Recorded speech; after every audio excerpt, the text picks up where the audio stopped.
சரித்திர சான்றோர் தமிழர் கட்சியின் நிறுவன தலைவர் கலைஞரன் தமிழ்நாட்டில் மிகப்பெரிய ஒரு மாறுதலோடு செயல்பட்டு கொண்டிருக்கின்ற செந்தமிழ் சீமான் அண்ணன் அவர்களுக்கு என்னுடைய நெஞ்சார்ந்த நன்றிகள், வாழ்த்துக்கள்.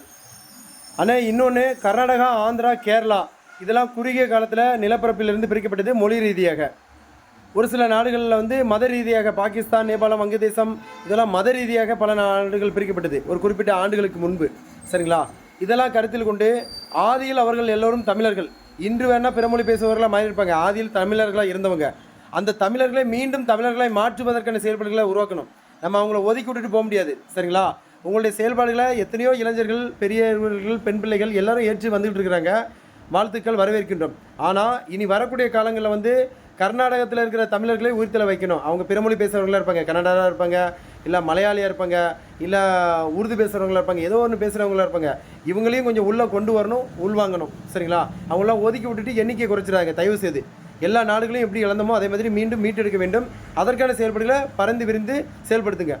இனி எல்லா நாடுகளும் ஒன்று சேர்வதற்கான செயல்பாடுகளை உருவாக்க வேண்டும் என்பதற்காக தங்களுக்கு சரித்திர சான்றோர் தமிழர் கட்சியின் நிறுவன தலைவர் கலைஞரன் சார்பாக ஒரு சின்ன கோரிக்கை பதிவு. நன்றி அண்ணாச்சி.